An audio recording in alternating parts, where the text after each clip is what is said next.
Olá, pessoas! Podcastirmãos.com de número 441 entrando no ar. Eu sou o Paulinho, estou aqui com a esposinha Adriana, que nunca vai aceitar o Natal brasileiro porque ela não admite substituir o tender por churrasco. Eu admito. Não. Todo ano na família essa guerra. Eu quero fazer churrasco, a galera quer comer carne de Natal. Mas em que outra época a gente vai comer tender, que a gente vai comer chester? Mas sempre é época pra comer churrasco. No horário do Natal não vai sobrar pra comer chester outro dia, só por causa disso. Eu sou a Adriana e eu estou aqui com o JV, que escreveu um artigo sobre o Natal brasileiro em pleno maio de 2019. Porque em maio ele tava pensando no Natal, gente. O espírito do Natal chegou cedo. Não, Dri, esse artigo foi repostado, mas tudo bem. Eu sou o JV e eu tô aqui com o Thiago, que é o meu neocalvinista marxista preferido. Olha, outro time, Thiago aí. Brasileiro. Ai, que Jesus perdoe seus pecados, JV. Eu sou o Thiago, tô aqui com o Gui Yamarino e nós pela primeira vez vamos ouvir um YamaCast ao vivo aqui, né? Inédito. Bom, eu sou o Gui e eu tô aqui com o Cacau, que é o Belschnickel brasileiro. Olha isso. Tendo as referências. Meu pai, essa eu vou ter que dar um Google. Tem que dar Google. Acho que deve ser mais legal do que ser o Papai Noel, né? Que você pode dar varada nas pessoas e tal, é mais legal. Deus, o Papai Noel pode dar varada nas pessoas? Não, o Belschnickel pode dar. E eu sou o Cacau e eu tô aqui com a Ellen, que é a exterminadora de tradições natalinas. Vocês vão ver nesse episódio. Nossa, nem eu nego. E eu sou a Ellen, eu tô aqui com o Paulinho, que ouviu todos os áudios sobre esse assunto em 2x. E agora eu quero ver ele falar devagarzinho tudo no podcast. Gente, vocês viram quanta gente? A gente tá se vendo aqui no Skype. É um monte de telinha e tem gente dividindo tela, assim como eu, Adri, o JV e a Ellen. Mas nós estamos aqui pra fazer um programa especial de fim de ano de Irmãos.com, porque esse tema surgiu no nosso grupo de WhatsApp, a gente discutindo sobre como seria se as tradições natalinas nascessem no Brasil, ou como seria o Natal brasileiro. Rolaram vários Yamarino Casts, Cacau Casts, Thiago Melo Casts. E eu e a Ellen só conjecturando sobre balachita, tereré, capivara presente no presépio. E a gente vai fazer essa viagem aqui tentando imaginar como seria o Natal brasileiro e tentando discutir se é realmente válido pensar dessa maneira. Olha aí.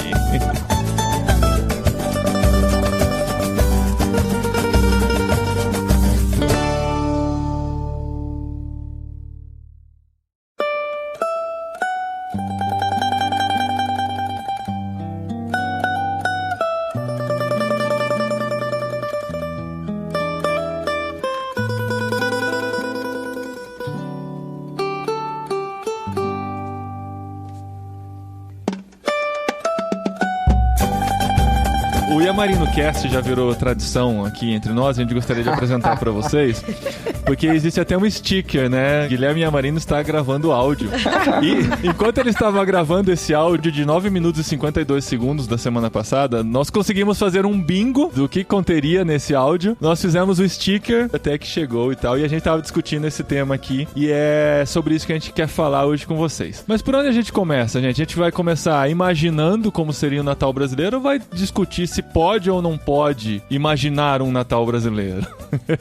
Eu acho que a gente podia começar falando das tradições. Tá. Deixa o Natal pra depois. Vamos falar primeiro do que veio depois do Natal, que a gente incorporou. Que foi esse o meu ponto inicial lá na nossa tal conversa. Que foi legal, Papai Noel, árvorezinha, pinheiro, legal. Até as tradições não tão secularizadas. Até as de advento mesmo, roxo e velas. Eu acho que elas são muito tradições do hemisfério norte, de quem tá no inverno, entendeu? Uhum. Ou a gente tem que dar o nosso Natal pra julho, ou a gente tem que arrumar umas coisas mais falou, entendeu? Eu amei que o Cacau falou que a gente tinha que comemorar que Jesus é a sombra do Onipotente, não que ele é a luz, porque luz já tem demais nessa época do ano aqui no Hemisfério Sul. Não, é porque assim, a gente tá descobrindo essa coisa do advento recentemente e tal, até falei na live que eu gravei essa semana com o Zé Bruno, que muitas das coisas a gente vai descobrindo conforme vai produzindo podcast. Então, o calendário litúrgico é uma novidade pra mim. No ano passado, a gente teve uma conversa com o André Gopp, e ele explicando lá no CTPI do ano passado o que é o calendário litúrgico e tal, e eu me perguntando, nossa, que coisa mais retrógrada, por que pensar nesse tipo de coisa? E ele explicando as vantagens e tal. Depois, no fim do ano, o Projeto Sola faz o Advento Tour. O turnê do Advento. Eu falo, que legal. A gente não tinha noção do que é. Assim, uai, viraram católico? Não. A gente recebeu essa acusação. Agora vocês são católicos. E que é isso? A gente falou, olha que bonitinho, o Projeto Sola tá cantando músicas de Natal, lembra? A gente não entendia direito, verdade. Aí a gente passou esse ano lendo James K. A. Smith, lendo a Edith Schaefer, Tish Warren, e aprendendo mais sobre liturgia, e vendo nossos amigos discutindo sobre isso e tal. Vanessa Belmonte. E até que chegou no ponto da gente descobrir o Advento, fazer com as crianças aqui o calendário do Advento, e descobrir que tem as tais de velas que você acende durante o Advento, que devem ser velas roxas, né? Não, mas é que é assim, é o primeiro Natal de verdade que a gente tá passando em família. Então eu tô tendo muitas crises assim, sabe? Eu fico, gente, agora eu posso montar um presépio? Não é idolatria? Mas e agora? Eu posso montar a vela? Mas qual o sentido de montar uma árvore e colocar algodãozinho em cima? Eu não posso, contextualizar, trazer pro Brasil. Mas o algodãozinho não faz parte da liturgia. O algodãozinho já são coisas Não, eu sei, é que eu tô misturando tudo mesmo, né? Mas daí a Ellen veio com essa história, não, esse negócio de vela, acho bonito e tal, mas só faz sentido no hemisfério norte, porque se você for muito pro norte mesmo, eles têm poucas horas de dia durante o inverno, às vezes 3. A gente tava falando com um amigo nosso da Noruega, né? Ele falou que eles estão na fase com 3 ou 4 horas de luz durante o dia, o resto é tudo escuridão. Então faz sentido essa analogia da vela Jesus ser a luz, rompendo a escuridão e tal. E mesmo que a gente mude o nosso Natal pra julho fica escuro às 6 horas da tarde, né?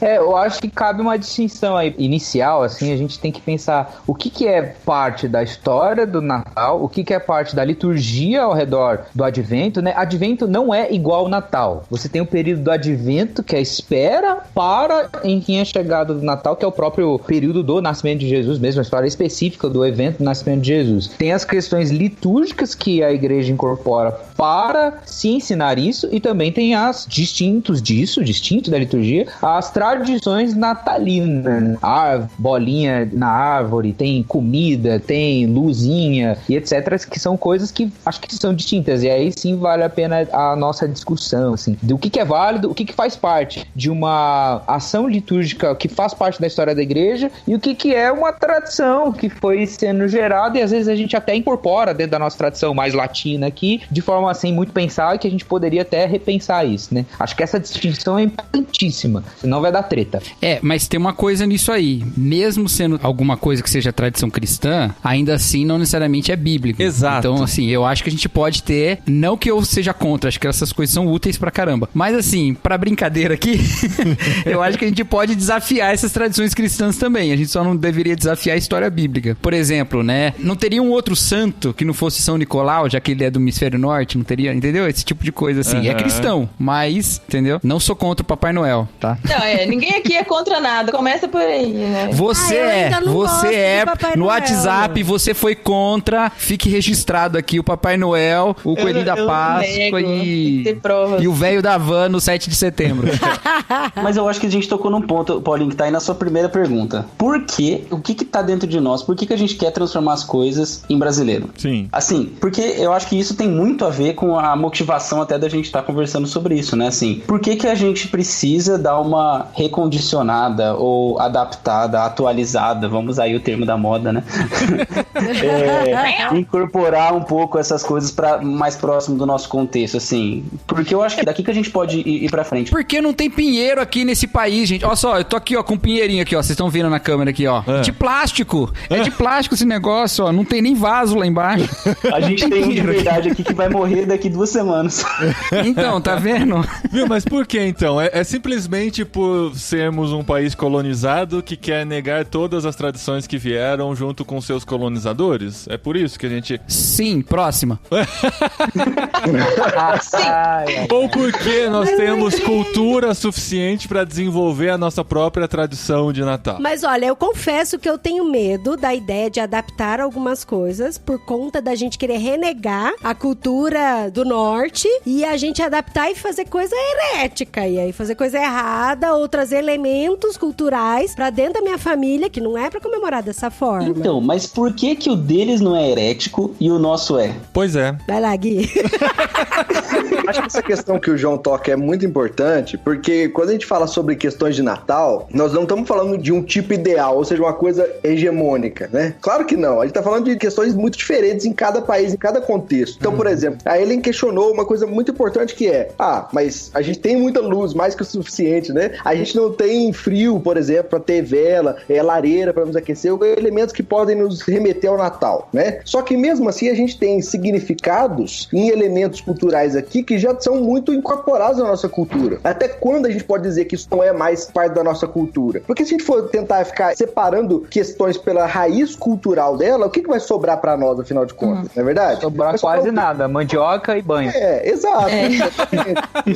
Não, e também, assim, toda essa piada aí, né, de eu ser decolonial, que é brincadeira. Porque, assim, na verdade, grande parte da história, o cristianismo se desenvolveu na Europa, né? Então, assim, várias coisas que a gente tem, vários desenvolvimentos de teologia e de tradição vêm da Europa. E tudo bem, a gente pode e deve lidar com isso, né? Tipo, interagir com essas tradições, com a própria teologia, foi desenvolvida na Europa durante, sei lá, milênios. Na verdade, foi mais um lamento, assim, de tipo, essas tradições são tão bonitas, mas elas são mais bonitas quando todo a vibe, assim, com todo, até o frio que você tá sentindo na sua pele, tudo tem a ver, assim, tudo tá integrado, sabe? A tradição com o que a pessoa tá vivendo na estação do ano, e a estação do ano remete à estação do calendário. Que eu acho que, assim, foi mais um tom de brincadeira / seria legal se a gente fosse incorporar tudo junto, assim, ou sei lá. Parece que também a gente incorpora pelas metades, assim. Eu entendo a crítica da Ellen, ela é importante, porque às vezes a gente acaba consumindo tradições e não fazendo uma reflexão, acho que puxa um pouco do que o Ti falou, né? Você não puxa a essência do que a história quer mostrar, né? Tem elementos natalinos que acabaram sendo incorporados na nossa prática e eventos anuais, como o Natal, que são importantes e remetem a coisas para além da figura, para além do elemento em si, né? Por exemplo, uma árvore, ela não está dizendo só sobre a árvore. O Papai Noel como personagem não está remetendo só ao Papai Noel, mas sim a um ato de generosidade. Os presentes não significam só presentes. Então, se a gente puxar esse traço e tentar utilizar o traço do que é bom dentro dessa cultura, que vai remeter à história bíblica de hospitalidade, generosidade, encarnação de Cristo num arcabouço último do nosso significado, aí sim esse exercício é legal, porque existem elementos na nossa cultura, e talvez mais do que na cultura do norte, que remetem mais à generosidade, mais à hospitalidade, mais ao lance da festividade quando alguém nasce, talvez do que de um país frio, né? Que você não tem tanto contato. Eu converso com o alemão, desculpa aí se tem alguém que tem família alemã e tal, mas eles não são exatamente as pessoas mais hospitaleiras do mundo, né?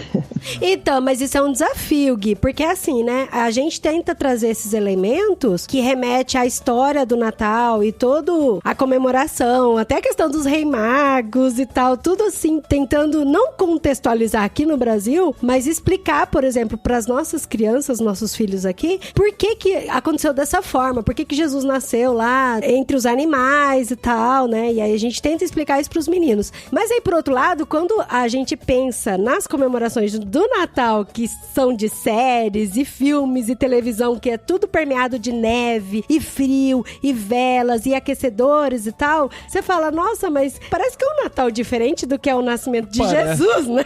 Parece mais chique, né? Parece que é bem diferente. E aí, hoje foi engraçado, né? Hoje eu liguei pra Floricultura que eu tinha comprado minha árvore de Natal e que eles venderam a minha árvore de Natal. Estava encomendada. Denúncia! Ela vendeu a minha árvore que eu tinha reservado. Não, sabe o que é pior? É que a Adri é influencer e ela fez stories indo nas floriculturas e contando pra todo mundo no Instagram, estou comprando essa árvore aqui. É mais barato, mais bonito e tal. Depois todo mundo de Vinhedo foi lá e comprou a árvore também antes dela. Peraí. parece. E aí ela ficou sem. Aí ela falou, não, menina, mas antes de vender a sua árvore, eu encomendei. E falei pro fornecedor, você tem que entregar antes que ela volte de viagem, viu? Porque eu vendi a árvore dela. Daí, enfim, o fornecedor ligou pra ela, falando que tava esgotado e não tinha mais árvore, e agora eu tô sem árvore. Daí, hoje eu liguei pra ela e ela falou pra mim, não, mas compra outra que é grande, bonita. E depois que passa o Natal, você pode plantar no quintal de sua casa. Daí eu falei, não, mas eu vou me mudar e tal. Não, mas você leva na sua viagem. Eu falei, mas eu vou me mudar pra Europa. Aí ela falou assim, então aí, ó. Então ano que vem você vai comemorar o Natal de verdade. Daí eu fiquei, porque você vai estar na Europa e lá você vai ter um Natal de verdade, ter pinheiro, com árvore de verdade. Daí eu fiquei, sabe aquele minuto assim de, poxa, então esse ano eu não tô comemorando o Natal de verdade? Não, a gente só tá tentando imitar o Natal de verdade, né? Então, mas sabe, eu fico pensando o seguinte, tem uma coisa que talvez a gente tem que se preocupar mais e criticar mais, porque passa desapercebido. A gente tá falando aqui de elementos culturais. Só que tem uma coisa, por exemplo, eu perguntei pra minha irmãzinha tem 4 anos. No ano passado, eu fui pra comemorar o Natal junto com a minha família, e eu perguntei pra ela, o que é o Natal pra você? Aí ela falou, Papai Noel, né? E eu tentei contar a história de Jesus pra ela, né? Tá certo que eu não sou muito didático com criança, ainda por cima, né? Mas eu tentei do meu jeito, né? Diz que o Thiago conversa com criança de igual pra igual. Exatamente. Coloco todos os problemas existenciais pra ela se virar a partir dali. Você sabe que é um fato social? Exatamente. Eu jogo um Weber nela, né? Durkheim, no caso, né? Desculpa. Mas aí, no caso, eu perguntei pra ela, mas e aí? Tipo assim, o que é o Natal? Você entendeu da minha história? Ela fala assim, que eu quero o presente do Papai Noel, vamos no shopping pra você comprar, sabe, um presente pra mim. E eu fico pensando que talvez esse elemento cultural seja mais preocupante. De repente, a importação que a gente fez é da lógica do Natal ter uma lógica do consumo, ao invés de uma lógica de se doar, né? Que é do desvaziar, né? Que é Jesus faz isso, ele se esvazia por nós, é isso? Então, assim, é o oposto, justo oposto. Então, quando a gente importa essa lógica, talvez essa lógica seja mais nociva do que lógicas culturais, de elementos culturais que nos evocam uma coisa boa. Por exemplo, sabe? Tipo uma árvore, uma vela, esse tipo de coisa, nos evocam coisas boas. Talvez a gente deveria se preocupar mais com o sistema da maneira como nós fazemos as coisas, né? Tentando consumir mais e dar presentes, como se isso fosse o significado do Natal, do que coisas que vão ser apropriadas aqui pra devoção, pro fim devocional, né? É aí que eu acho que é importante você conhecer a história do elemento, né? Se a gente vai sem refletir sobre a história dos elementos, a gente tem acesso a essa história, por mais que algumas histórias como a árvore de Natal, o lance do Nicolau de Mira, que acabou virando o Papai Noel e tal, serem coisas muito antigas e tem muita lenda em cima, são histórias que trazem acabouço que faça a gente entender o que é. Peraí, qual foi a história da primeira árvore de Natal? Então, vamos pegar isso, e aí sim a gente consegue fazer uma adaptação mais inteligente, sabe? Não negacionista, digamos assim, e limpar o que o Ti falou, ó, a gente tá apropriando só a lógica, vamos fazer a essência, sabe? Porque se a gente substituir o pinheiro pela goiabeira, ou jabuticabeira, ou o boneco de neve pelo boneco de areia, por exemplo, a gente só vai estar trocando símbolos sem saber o que eles simbolizam, né? Essa discussão, ela é longa, né? E com certeza a gente não vai dar conta de tudo, mas é porque a gente, nessa brincadeira, barra lamento, barra exercício que a gente tá fazendo, e eu sei que aqui todos nós somos entusiastas de liturgias, a gente é entusiasta do calendário cristão, a gente sabe... Cacau não é não. Ou pelo menos 50% mais. Não muito não, sinceramente.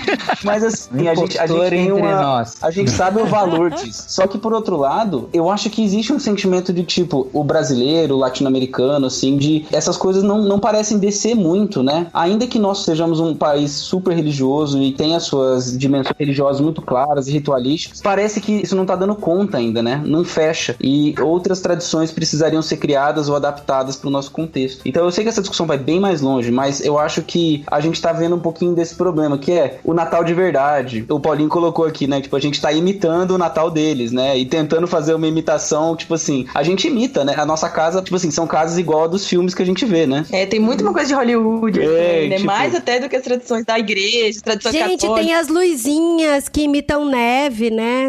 Coloca a luz na sacada e imita neve, assim. Boneco de neve de isopor, né? Tem isso também, né?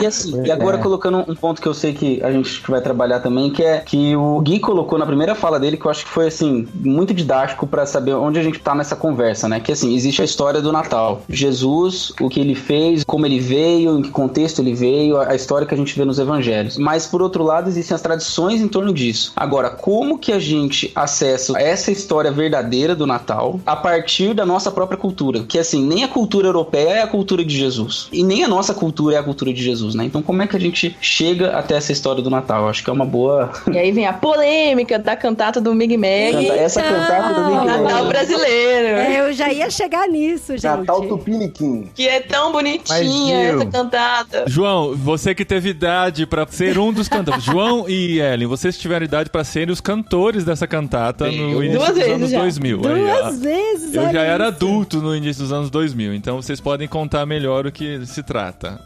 Essa cantata é uma cantata do Mig Mag. Eu não sei se Mig Mag faz cantatas ainda, mas no coral que eu era de crianças, a gente cantava bastante coisas dele e da Turma do Print. E aí, nessa cantata, eles imaginam, as crianças têm uma conversa ali e falam assim, como é que seria se o Natal fosse no Brasil? E aí eles começam, a cantata gira em torno disso, e eles vão meio que, cada passo da história de Jesus, da narrativa de Jesus, eles vão tentando colocar contextos brasileiros. Então tudo acontece no Brasil. Maria da Graça vivia numa pequena comunidade chamada Nazaré, às margens do rio Purus, afluente do rio Solimões, no meio da floresta amazônica.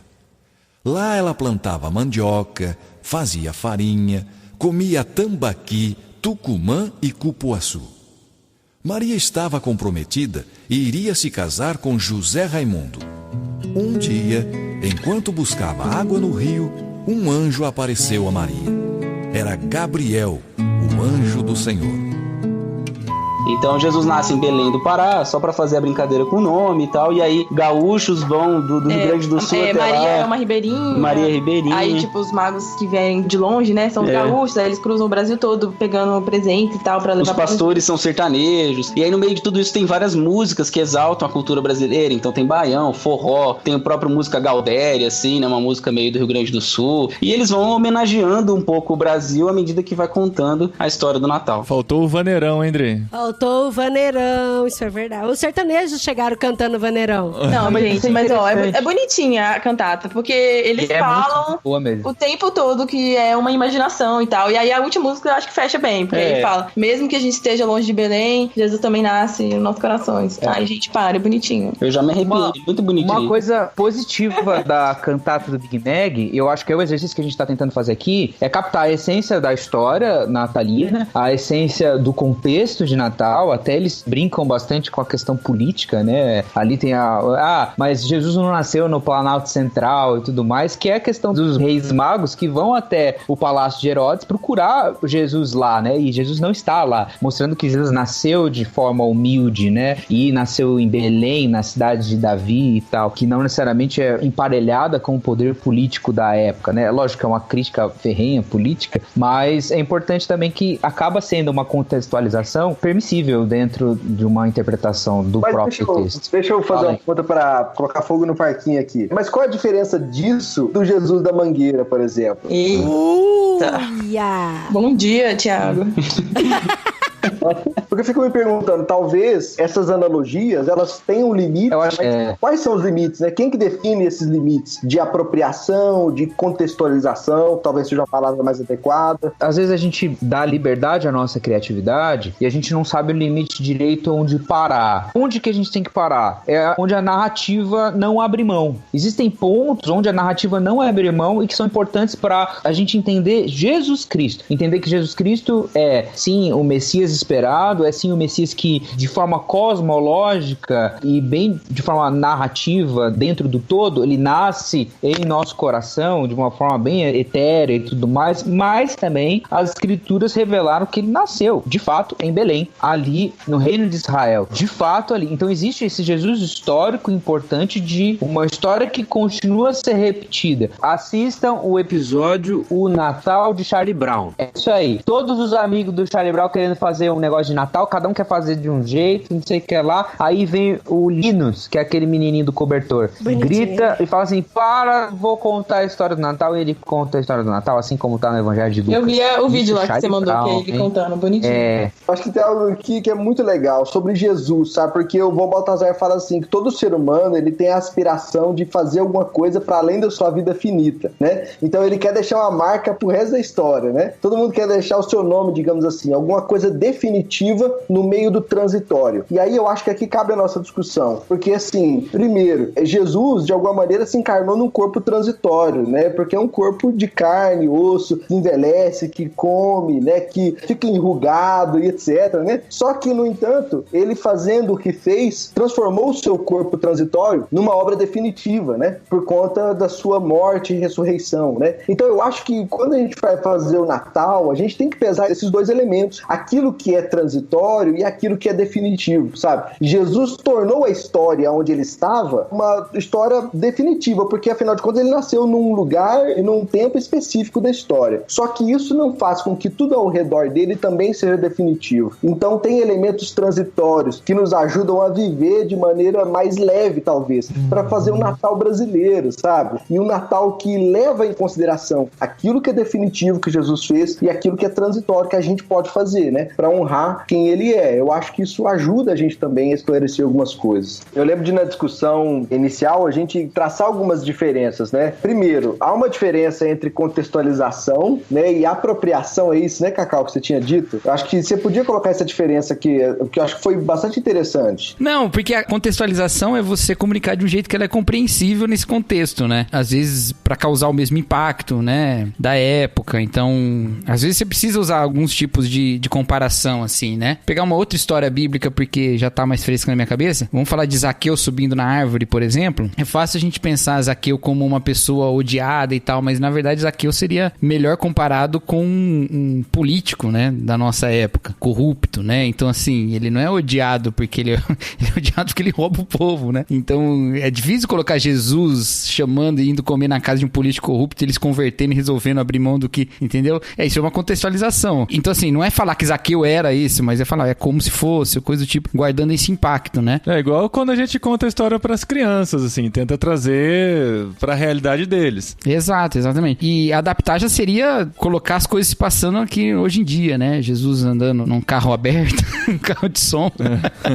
sei lá, né? E alguma coisa desse tipo, assim. Ou a Maria sendo a Maria Bonita, o José sendo um cangaceiro, um personagem importante da história. E isso tem limites. Eu acho que são limites hermenêuticos, né? Pra quem tá acostumado com a linguagem teológica, eles são os mesmos limites da hermenêutica. Você não pode abrir mão do que é essencial no texto só por causa que você se sente melhor assim. Quando a gente tenta apropriar a nossa história, eu te falou de apropriação, mas nessa adaptação a gente tenta render a história de Jesus à nossa história, e não a nossa história à história de Jesus. Eu gosto do termo apropriação no seguinte contexto. Se ele for mal usado, acho que ele leva a exageros e a desvios bem graves, mas eu acho que a ideia de apropriar-se é de o sujeito, no caso eu que estou lendo o texto, me vendo como parte daquela história, e aquela história sendo próxima a mim. Não de que eu vou mudar aquela história, mas na verdade eu estou sendo afetado por ela, né? Então é uma relação minha mais com aquele texto. Ou seja, quando eu olhar para a história de Jesus, eu olhar para Maria e José, e aí eu pensar, por exemplo, que Maria era uma adolescente, uma menina nova, com várias questões ali. Óbvio que as questões dela, por causa da cultura e do tempo, não são semelhantes às de adolescentes e moças de hoje. Mas, por outro lado, ela era uma adolescente, ela era alguém que tinha proximidades que tem a ver com a humanidade dela, com a gente, com pessoas como ela. Então eu acho que uma coisa que eu acho legal de apropriar-se, assim, nesse sentido, é de olhar para aquela história e falar assim, cara, essa história, ela me pertence, ou na verdade eu pertenço a ela, né? Melhor ainda. Tipo assim, essa história, eu faço parte dela. E assim, Jesus veio aqui, ele não veio, eu acho que isso até ajuda a gente a aproximar mais a história e não fazer com que a gente olhe para a história do Natal sempre como se fosse aquele conto de fadas, né? Aquele conto meio mitológico, muito,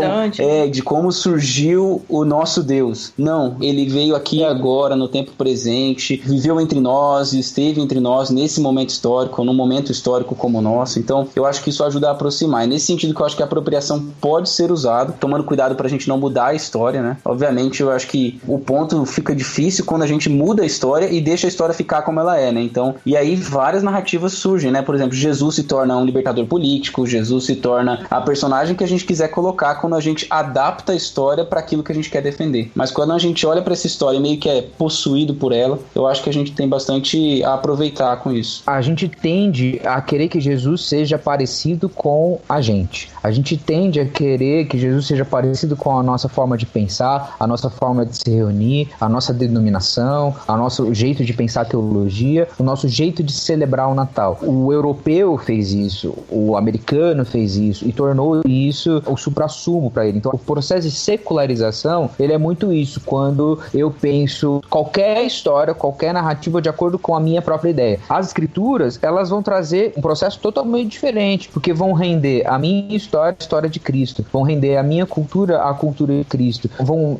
dizer que em Cristo todas as culturas podem se dobrar. Em Cristo, cada um de nós vai ter um lugar garantido na cultura do rei, vai ter um lugar garantido no reino, vai ter um lugar aonde o rei desceu para se encarnar como um de nós, sabe? É importante, por quê? Porque se eu torno Jesus mais parecido com o meu grupo de amigos, mais parecido com a minha cultura, mais parecido com a minha região, eu vou acabar desconectando esse mesmo Jesus que veio para todos, de todos os outros, né? Então esse é o perigo, e o limite ele tá aí, quando eu acho que Jesus só tem que ser assim e não daquele jeito, sabe? Quando eu acho que Jesus vai se adaptar a todas as culturas e não todas as culturas se dobrar à cultura do mestre e do rei.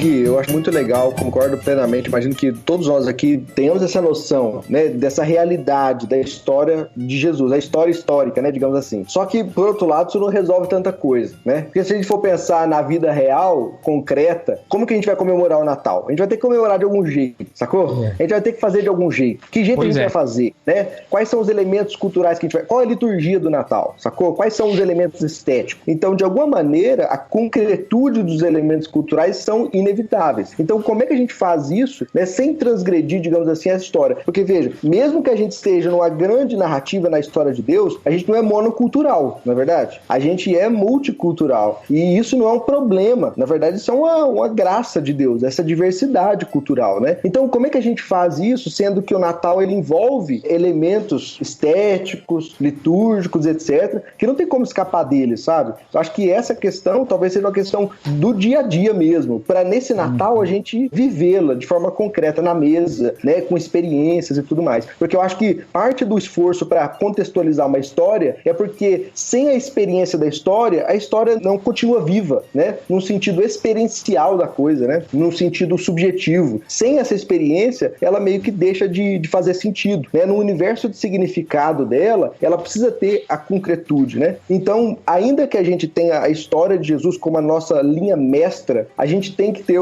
digamos assim, uma forma concreta de fazer, né? E vai envolver questões culturais inevitáveis, né? E olha só que interessante, você falando aí, a própria história da árvore de Natal, dos contos que vem pra gente, é lógico que é muito antigo, porque isso é do século VIII, que eu vou falar agora, é uma maneira de um missionário fora de seu aspecto, dentro de um país que tinha uma cultura totalmente diferente. Você tem o Bonifácio, lá nos países saxões, com todas as tradições, com um país onde tinha idolatria ou adoração a Odin, Balder, Thor, toda essa mitologia nórdica que a gente tá cansado de ver aí agora nas culturas dos filmes da Marvel. Esse cara tinha que explicar a história de Cristo, o evangelho verdadeiro, para uma comunidade ali. E conta a lenda, né? Lógico que a gente não sabe se é fato verídico ou não, mas foi passando e aí deve ter se transformado pra caramba, que num vilarejo que ele tava pregando, tinha um carvalho, e esse carvalho era o carvalho do trovão, ou o carvalho de Thor. A mitologia nórdica, ela é muito voltada para sacrifício de pessoas, um negócio sanguinário. Quem assistiu um pouco, talvez, de Vikings, assim, sabe, talvez algumas coisas que tenham acontecido. Quem leu Bernard Cornwell vai saber um pouco mais. Mas esse cara, o Bonifácio, um belo dia resolveu cortar essa árvore. Falou assim, não, vou cortar a árvore, vou desafiar o Thor. E ele realmente cortou a árvore. E diz a lenda que a árvore se despedaçou em 4 pedaços, então, para cada ponta da cruz. E aí vem a história. E no lugar dessa árvore que foi cortada, ele plantou uma outra árvore. E essa árvore ele resolveu chamar de árvore da esperança, de árvore do Natal, e que todas as vezes fazia-se um memorial para celebrar o verdadeiro evangelho, a encarnação do nosso Senhor Jesus Cristo. E aí, tradição vai, tradição vem, se torna a nossa popular hoje árvore de Natal. Então foi um cara que pegou numa cultura que tinha outra religião, que tinham outros aspectos, e foi pregar o evangelho ali, e de alguma maneira ele serviu como uma ponte para contar a história história do Natal, sabe? O que talvez falte para nós é a gente encontrar esses elementos culturais intrínsecos nossos brasileiros e fazer a mesma coisa. Se essa história de evangelização fosse no Brasil, como é que ia se colocar essa questão aí? Como é que ia ser nessa abordagem do brasileirinho pagão? Como é que ia explicar pra ele? Fico pensando assim, que de repente, sabe, a gente não precisa ter tantos problemas com a cultura, sabe, como a gente tem. A gente basicamente separa cultura sagrada de cultura, sabe, eu não sei qual é a cultura que foi sacralizada. Quem sacralizou algum tipo de cultura, pra começar, sabe? Quem é que sacrifica? Porque eu penso nisso, o agente sacralizador é Deus, e ele não instituiu nenhuma regra cultural. Então, de alguma maneira, não existe nada que é sagrado culturalmente. O que a gente pode dizer, para não ser injusto, é, por exemplo, os elementos da ceia, não é mesmo? Podemos dizer que são elementos que foram instituídos por Cristo por um motivo. Então não pode fazer a ceia com pão de queijo e café. Eu particularmente acho que não.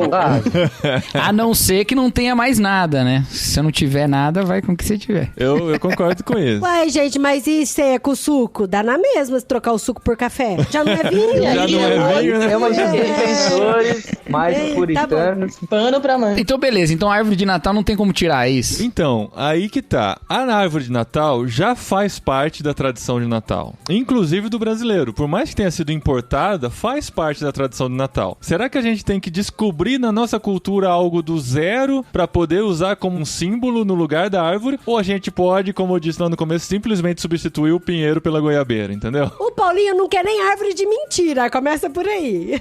Não, é. Ó, a gente nunca teve árvore de Natal em casa, então a Adri queria comprar artificial. Eu falei, não. Sabe qual que é a verdadeira que eu quero comprar? Ela chama tuia holandesa. Não. Holandesa aí, ó. Essa aí não. Mas o que eu disse é, já que vamos ter uma árvore de Natal, vamos ter uma árvore de verdade. Pode ser qualquer uma, não precisa ser pinheiro, pode ser a jabuticabeira. E inclusive, a bom da jabuticabeira, gente, é que já vem com as bolinhas de Natal, entendeu? Espero que seja nessa estação. Mas aí não remete à história que o Guilherme contou, mano. Mas não precisa remeter, tem que ser um treco que tenha. Não precisa? Tá achando que é filme da Marvel? Gente, mas como que eu vou pendurar os elementos culturais do Natal numa jabuticabeira? Ué, tem galhos, velho. Do mesmo jeito. Bonito pra caramba. Lá a gente colocou no cacto em casa e ficou um Natal meio desértico, sabe? Então, eu não sei se... Apropriou outra cultura aí, que nós nem sabemos Natal qual. no México. Não sei se é a melhor opção. Mas eu falei pra minha senhorinha da floricultura, depois que ela vendeu a minha tuia, eu falei, então eu vou comprar um cacto. Não, minha filha, não faz isso, que coisa mais triste e desanimadora, tem que ser algo que se aproxime do pinheiro. Aí eu fiquei assim, tão arrasada. Gente, mas olha aqui, um problema do tradicionalismo, não da tradição, é que o tradicionalismo faz a gente olhar pro passado como se tudo que veio no passado é melhor do que o que tem no presente. E aí leva a gente a desprezar algumas ações e movimentos que podem acontecer aqui, e sempre suspeitar do que acontece agora, né? Não que a gente não tenha motivos, às vezes, pra suspeitar das coisas, mas leva a gente a sempre condenar a priori o que a gente tá fazendo agora. Esse é um problema do tradicionalismo, então tradições são importantes, a gente concorda com isso. Mas eu acho que vale a pena a gente pensar cada um na sua reflexão, mas como que aqui agora a gente pode adaptar questões que estão no nosso redor dentro dos elementos que estão na história do Natal, na história verdadeira do Natal, na história de Jesus, né? E aí aqui eu acho que é bem assim, é abrir margem pra criatividade mesmo. Tipo assim, a gente tá falando da árvore, mas às vezes não precisa ter árvore, mas é importante que podem existir outros elementos que a gente não pensou ainda. O que o Gui falou antes, né? Tipo, a gente tá falando de quê? Hospitalidade, generosidade, esperança. O que a gente pode simbolizar e encarnar na nossa rotina, na nossa decoração, na nossa família? O que a gente pode encarnar dessas coisas, né? O que a gente pode fazer e simbolizar, até na comida, na decoração e tudo. Quem sabe essas coisas não viram árvores de Natal para que no futuro algumas pessoas olhem e falem assim, nossa, alguém conseguiu fazer uma reflexão disso e isso ficou marcado nessa grande história do Natal, né? E aí, assim, novos elementos surgem e tudo bem com isso. Vocês sabem que tem uma árvore que é natalina brasileira, né? E que a gente só sente o cheiro dela nessa época do Natal, no verão agora. Que é a Sica. Sica? Fechou, então. Sica, ela começa a soltar um cheiro nessa época. Então tem muitos lugares que você vai onde tem sica, né? Lugares mais arborizados e tal. Essa época do Natal é tipo o cheiro característico. Tanto que quando eu e Isabela começamos a namorar, e a Isabela é uma entusiasta do Natal, assim, ela visitou a minha família pela primeira vez nessa época. A gente entrou assim perto de casa, no bairro, assim, sabe? E depois depois no condomínio onde meus pais moram e tal. Aí baixou a janela e ela começou a sentir o cheiro. A frase que ela soltou foi: nossa, que cheiro de Natal. Olha que legal. Que fofa. Dri, dá pra mudar o pedido da floricultura, viu? Ela é bonita, pelo menos. Eu tava aqui morrendo de medo do Gui falar que é a mangueira. Porque a mangueira também. Pra mim, quando eu cheiro de manga, eu lembro do Natal. Porque todo Natal na casa da minha avó, depois do almoço, era mangueira. Inclusive, hoje a gente andou e eu senti cheiro de manga. Eu fiquei assim, dezembro. Olha só. Dezembro. Então, mas mangueira não dá pra ter no apartamento, né, gente? Mas a gente pode fazer uma fruteira com manga em vez de ser árvore, entendeu? Colocar a manga na porta, assim, ao invés de ser... Exato. Eu não sei se no Natal de vocês acontece isso, mas na minha família, não só no Ano Novo, mas no Natal é costume fazer aquele bando de fruta cortada de um jeito diferente. Claro, óbvio. Então, Escultores de melancia. Trago um monte de melão. Eu, inclusive, sou a responsável por fazer a flor na melancia e no melão. Isso é muito brasileiro, gente. Isso é muito brasileiro. Então, isso aí tem que mudar também. Por que tem que mudar, Cacau? Não, porque a gente só usa fruta que não tem aqui. É ameixa, cereja, essas coisas aí. Não, é abacaxi, manga, abacaxi, melão. Melancia pode. Coco. Mas cadê banana? Cadê a manga natalina? Mas e a manga natalina? Estraga rápido, gente. A gente chegou à conclusão que a gente tá fazendo o Natal brasileiro agora. Eu acho que tem que ter mais manga na mesa natalina e menos manga na roupa de Papai Noel, porque é muito quente a roupa de Papai Noel, tem que deixar um pouquinho mais leve. Meu Deus. O podcast inteiro é pra protestar a existência do arroz com uva passa e do pavê com as piadinhas na mesa de Natal. Até porque fruta seca é coisa de hemisfério norte também, né? As nossas frutas não precisam ser secas. Tem fruta mas castanha do caju é bom, hein? Gente, maionese com maçã e uva passa é maravilhoso também, nem vem. Então, abaixo o panetone. Não vem querer tirar minha uva passa, senhor Guilherme. Outra coisa que eu ia falar, que a gente falou que nas tradições do Advento tem que ter coisa roxa, acho que açaí devia ser a comida do Advento. Todos os dias no Advento, 40 dias de açaí. O açaí de Belém, que já faz, né? Já junta as duas coisas. Açaí de Belém é ótimo. Faz a referência. Essa parte de comida, ela vale muita coisa. Eu acho que, assim, primeiro, Peru não tem nada a ver porque a gente roubou esse prato do Dia de Ação de Graças. Não tem nada a ver com o Natal, Peru. É uma delícia, eu gosto, mas não vale a pena. A gente devia comer peixe, porque é mais leve, tá muito calor no Natal. Peixe, tem muito peixe, entendeu? Peixe com umas frutinhas, assim, esse negócio agridoce pode manter. Peixe já vai comer na quaresma, que é um pouco tempo depois. Podia mandar uma carta pra Sadia fazer tilápia de Natal. Eles fazem cheddar, fazem tilápia de Natal. Ainda com o ponteirinho pra avisar quando tiver pronto. Gente, eu tô me sentindo num quadro da CBN Campinas que o pessoal fica falando de pratos e vinhos.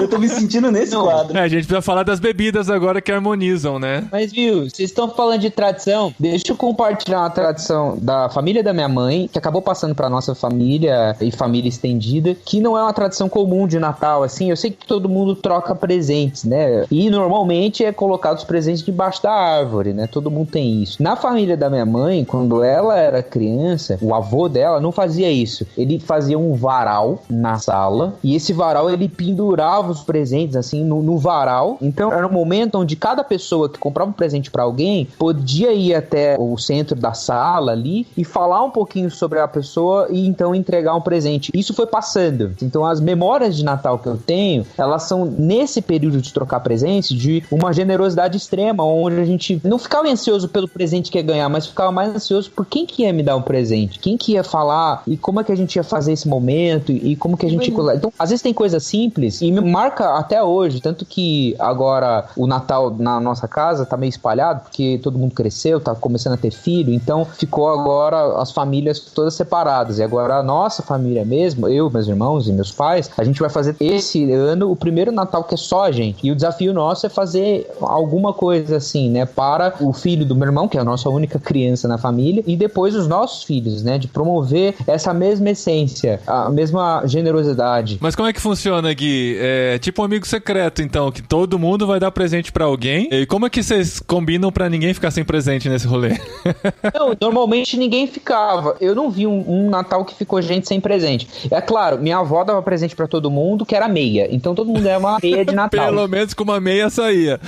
E aí ficava. Então, sempre os pais davam pros filhos, os primos talvez davam pros outros primos. A gente comprava presente pra alguém. Quando tinha um pretendente novo na família, tipo namorado da minha prima ou namorada de um primo nosso, aí recebia um presente bem gentil, um presente bem legal. Tipo que era boas-vindas da família. Um trote. Eu lembro uma vez que a gente deu pro namorado da minha prima, e ele já era bem mais velho, a gente era criança, a gente deu um Pikachu daquelas maquininhas assim, pra zoar e pra um tesouro com ele. Então era um negócio assim, que envolvia toda a família, não só pra presentes no sentido de, nossa, coisas legais, mas também de brincadeiras e elementos onde você vai dar boas-vindas à família pra alguém, né? Mas aí tinha a contação de história do nascimento de Jesus, porque assim, eu sei que o João falou sobre o Natal brasileiro, você falou dessa tradição de trocar presentes, eu sei que muita gente troca presentes, mas às vezes a gente esquece do aniversariante mesmo no dia do aniversário dele, sabe? Eu não gosto desse. Eu aceito comemorar o Natal no dia 25, mas eu não gosto dessa coisa de falar que Jesus é o aniversariante. Eu gosto. Eu quero bolo, eu canto parabéns pra aniversariante, mas o presente hoje vai ter uma festa. É pra você. Sim, bolo e guaraná. Gente, eu gosto de cantar parabéns pra Jesus. Eu gosto de levar vela no bolo, mas eu pulinho chato da história. Pra mim são coisas diferentes. Você lembrar do nascimento de Jesus não é a mesma coisa que comemorar o aniversário dele. Não mas, é. Meu amor, a gente tem crianças, as crianças gostam. Você pode até gostar de dar aniversário pra ele. Eu não sei se ele gosta também, né? Tem que perguntar pra ele. Gente, mas vocês já comemoraram o nascimento de alguém que a gente tá relembrando que Jesus nasceu? Porque, gente, pra criança, se não tem bolo, é uma comemoração meio furada. Mas sabe? não é um aniversário, é o Natal. É uma não data. É aniversário, é diferente. Todas as vezes que a gente comemora o Natal, sempre tem alguém que fala alguma coisa. A gente lembra do Natal. Nós lemos alguns dos textos bíblicos referentes ao Natal, seja algum dos cânticos que tem, ou então alguns versículos, ou algum salmo messiânico e tal. Lá em casa, sempre alguém fala, né? Eu lembro que quando eu era criança, era ou o meu avô, depois que meu avô faleceu, ou o tio, ou o meu pai, ou a minha tia, que muitas vezes falava também. E mais recentemente, como eu comecei a entrar nessa história de pregar, eu às vezes falo. E é sempre trazer uma mensagem, assim, em relação a tudo isso que a gente tem falado. Não só uma repetição da história, porque é necessário a gente repetir a história do Natal, mas também lembrar o porquê disso, né? Da encarnação de Cristo, o nascimento real da esperança para os homens, a luz dos homens, o lance da generosidade que a gente tem falado algumas vezes aqui. E principalmente, acho que mais recentemente, eu tenho chamado bastante atenção para hospitalidade e reconciliação. Porque o nascimento de Cristo, ele representa em caráter último o movimento de Deus em reconciliar consigo os seus filhos, né? Então, Cristo nasce para morrer. Calvino às vezes falava que o Natal até é mais importante que a Páscoa, né? Então é outra discussão aí super polêmica, mas é um ponto interessante da gente pregar o evangelho mesmo, né? Não apenas falar assim, é aniversário de Jesus, parabéns, tchau. Senti um negócio que você falou, porque desde que eu virei seminarista, os natais eu tenho que ter uma pregação pronta, né? Olha, E aí, assim, porque sempre tem alguém que dá uma palavra. E no último Natal do ano passado, foi um Natal bem, pelo menos marcante, assim, tô morando em outra cidade e tal, voltei pra cidade dos meus pais, e minha mãe chamou, assim, muita gente da família que não tá com a gente no Natal. Porque normalmente o Natal passa mais essa família próxima, minhas irmãs, meus pais, assim, e só isso. Mas dessa vez tinha, tipo assim, umas 40, 50 pessoas, e gente que eu nem sei quem é. De fulano que convida fulano e tal. E aí, naquele momento, eu falei assim, cara, agora é a hora de falar de verdade a maior e a melhor história que eu posso falar pra alguém. Aí você não contou o Natal brasileiro, né? Aí eu não contou a história de verdade.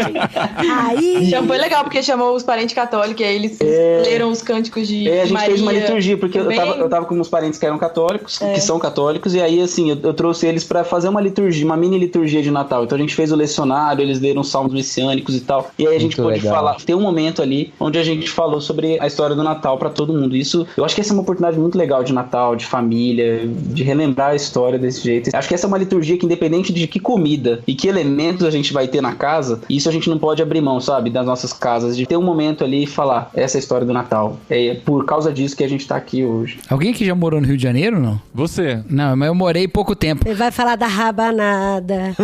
Não vou falar. Não, porque o Guilherme falou da hospitalidade, o João falou desse negócio de estar junto e tal. Tem uma família da igreja que veio do Rio, né? E eles disseram que quando eles chegaram aqui, e vieram pra nossa região aqui, de Campinas. É, claro, da igreja. Mas a minha igreja fica aqui, ela não é itinerante.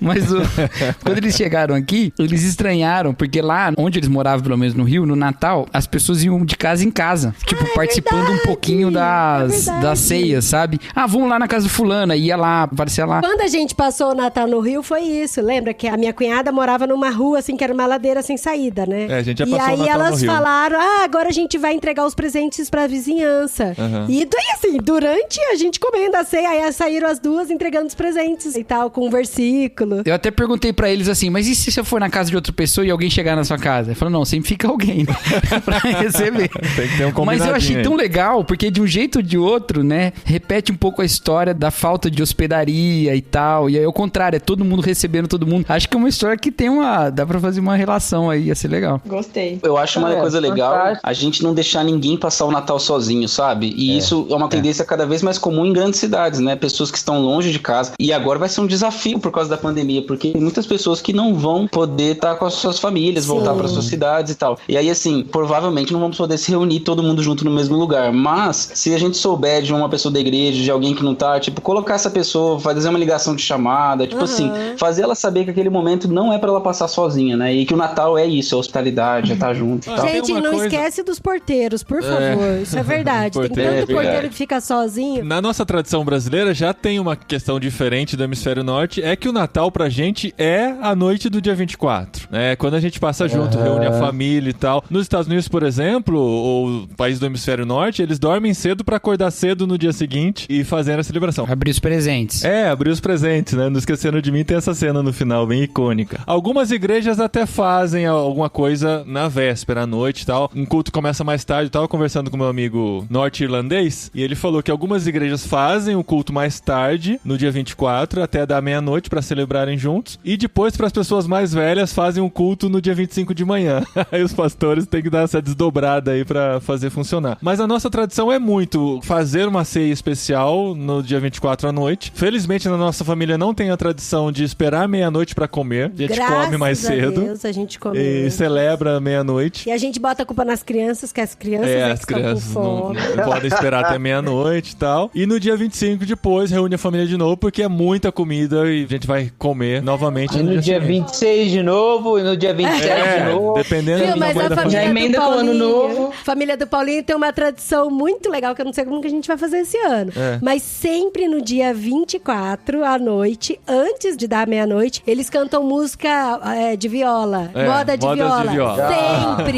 Sempre. Porque o meu cunhado toca violão e tem um amigo nosso que é o primo. O primo mais velho da família. Com a filha, e eu e o Paulinho. Aí a gente canta várias modas de viola. Várias. Porque, assim, até perder a voz. E é todo Natal, né, amor? Minha família é de Piracicaba. Então, assim, a gente cresceu ouvindo música caipira. E eu sou de Campo Grande. E a Adri conhece também por tabela. E assim, isso foi surgindo naturalmente, sabe? Não foi assim, vamos criar essa tradição. Teve um Natal, pegou o violão, começou a cantar e juntou os primos em volta, começamos a cantar. Aí na outra a gente repetiu e tá virando tradição todos os anos. Natal, faz mais de 10 anos. Aí pensando, né, o equivalente disso no hemisfério norte, eles têm a tradição de se reunir ao redor do piano e cantar músicas de Natal, né? A gente secularizou um pouquinho, mas é legal do mesmo jeito. A gente canta, de que me adianta viver na cidade se a felicidade não me acompanha. Mas eu acho que é isso, porque olha só que importante, naquele livro do Tim Keller, O Natal Escondido, eles chamam a atenção para algo muito interessante, que é todo mundo tá aberto a receber a mensagem no Natal. Ninguém tá resistente em relação ao evangelho, todo mundo, quando você vai falar do Natal, já tá mais sensibilizado e tal. Então essas tradições que vão aparecendo nas famílias, né, eu acho que cada uma das famílias da galera que tá escutando o podcast tem alguma particularidade, tipo,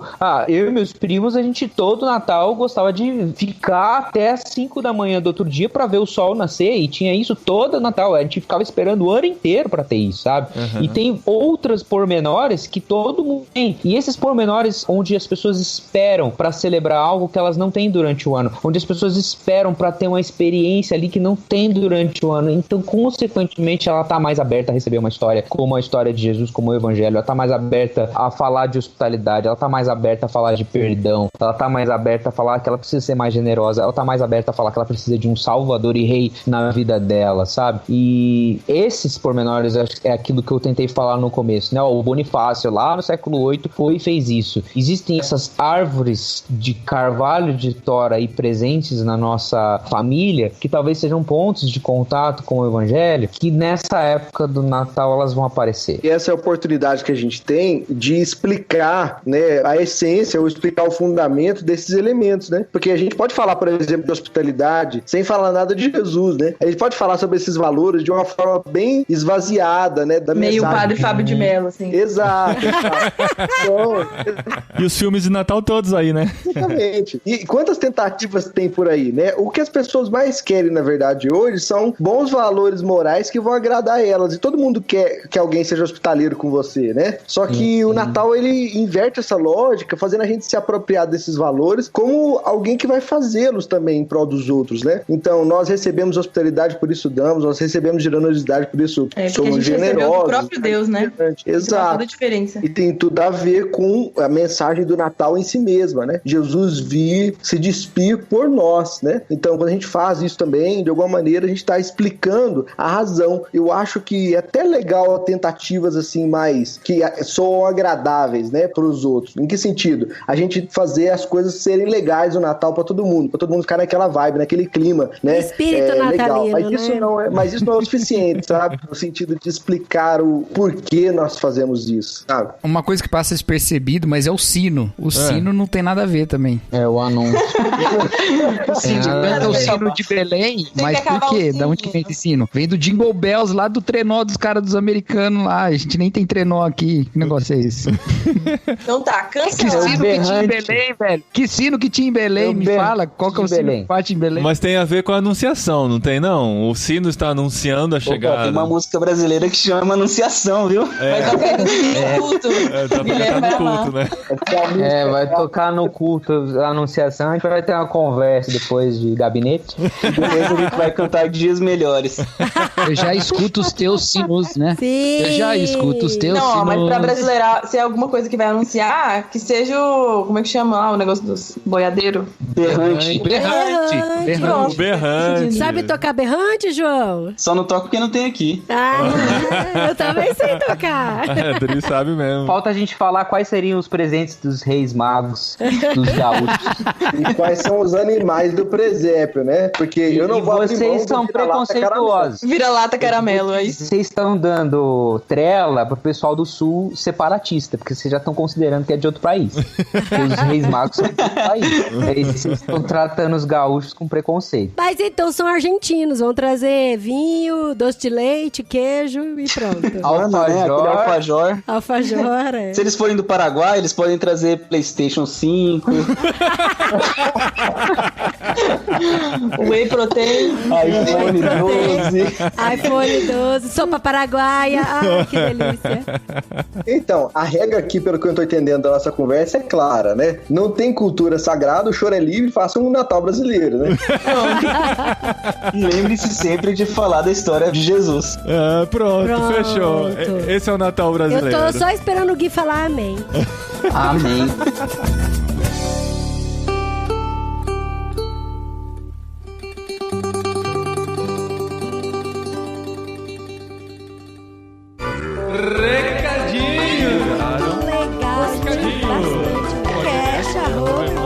No programa anterior. Muito obrigado.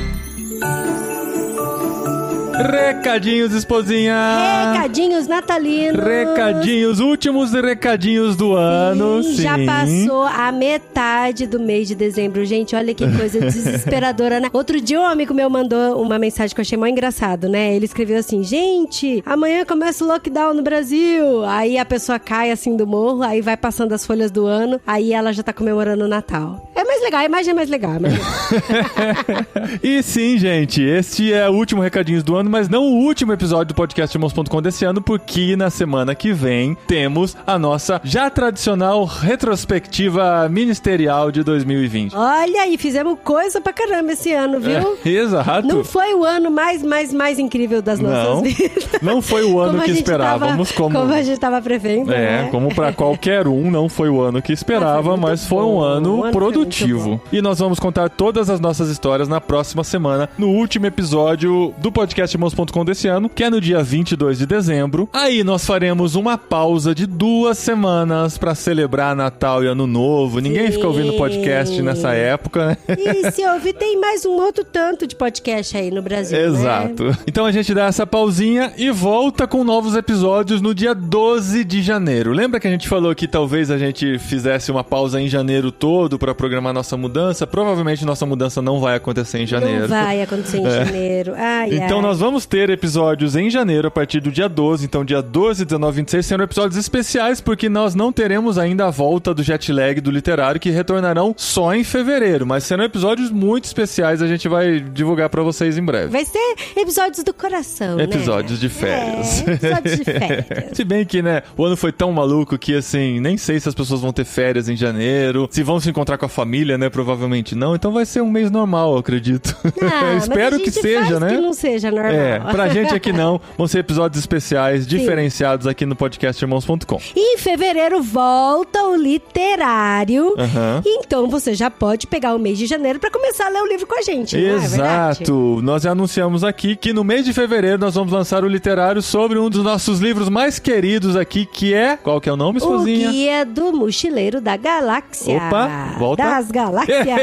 O Guia do Mochileiro das Galáxias, de Douglas Adams. Porque, como a gente já explicou, eu farei 42 anos. E esse é um número muito emblemático dentro do livro. Eu gostaria que você lesse com a gente pra fazer essa análise passional do Guia do Mochileiro das Galáxias. E se você não leu ainda, gente, por favor, vamos ler, que o livro é muito bom. Além disso, nós já começamos a ler um livro que estará no literário de 2021, que é O Senhor dos Anéis. Começamos pela Sociedade do Anel. Eu estou lendo todas as noites com meus filhos, então a gente está num ritmo mais devagar, uma média de 15 a 20 minutos por noite de leitura, e já estamos no meio do capítulo 3. Então, assim, a gente vai devagar e você pode ir indo devagar com a gente, porque, assim, só o primeiro livro já são 600 páginas e os outros 2 livros são nessa toada também. Então a gente vai lendo sem pressa de terminar e vai dando as parciais aqui no podcast Irmãos.com para vocês acompanharem-nos nessa leitura e chegarmos juntos quando estivermos prontos para o literário sobre O Senhor dos Anéis. E, gente, não deixem de seguir a gente nas redes sociais. A gente tem muito conteúdo, a gente tá fazendo advento, estamos fazendo um monte de coisa, estamos assistindo filme e postando coisas de filme lá, e tá bem interessante, tá bem legal mesmo. A Dri nas redes sociais é Dri De Gaspari, eu sou o Paulinho De Gaspari, e Irmãos.com é irmãos_com. Nos stories do Instagram a gente tem produzido muita coisa e você pode interagir com a gente, e lá a gente vai contar também o que nós vamos fazer no mês de janeiro, e você vai nos ajudar a criar esse conteúdo também. E no Telegram nós temos o grupo Olá Pessoas, onde a gente conversa com nossos ouvintes, é um lugar de conexão muito gostoso, onde surgem assuntos que os próprios ouvintes lançam, informações que a gente dá lá em primeira mão pra vocês também. E além do grupo Olá Pessoas,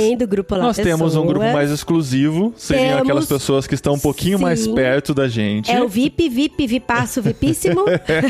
Que é a Cabine Irmãos.com, onde nós conversamos com os nossos mantenedores. O que são mantenedores? São as pessoas que apoiam o nosso ministério financeiramente, sem esperar nada em troca, mas mesmo assim a gente gosta de dar algo em troca, que são informações exclusivas, informações em primeira mão. A gente faz sorteios de livro da Mundo Cristão lá na cabineirmãos.com também, então tem muita coisa legal. Inclusive, se você estiver ouvindo esse episódio na data de publicação, hoje, terça-feira, 15 de dezembro, amanhã, quarta-feira, 16 de dezembro, nós faremos um Zoom especial, exclusivo com os nossos mantenedores, pra gente relatar em primeira mão como é que foi o nosso ano e ouvir um pouquinho deles também, e nos preparar pro próximo ano, né? A gente gosta juntos de estar próximo deles, né? Pra gente trocar ideia e conversar e um orar pelo outro também. Exato, né? É uma família, né? Parece clichê dizer isso, mas nós estamos bem próximos uns dos outros, conversando sobre coisas muito particulares, lendo livros juntos, então tem sido uma experiência muito rica compartilhar esse tempo com eles. E se você quer fazer parte disso também, você já deve saber do nosso projeto, que a gente tá de mudança pra Espanha, a gente levanta esses mantenedores para o nosso sustento também. Agradecemos a todos que estão junto com a gente nesse projeto, e você está convidado a se envolver dessa maneira também, então a gente agradece por todo o carinho, mas semana que vem a gente vai poder agradecer muito mais na nossa retrospectiva. E olha, qualquer dúvida que você tem,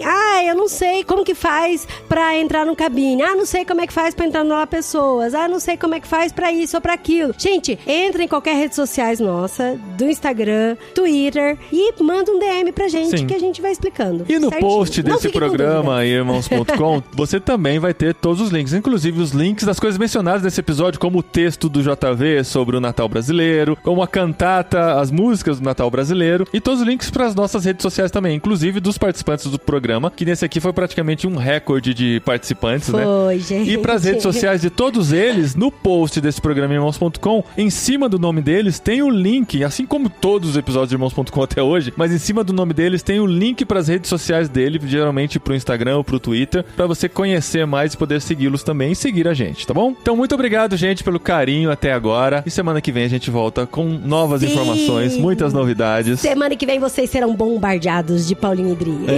Seremos só nós aqui. Se preparem. Até lá, gente!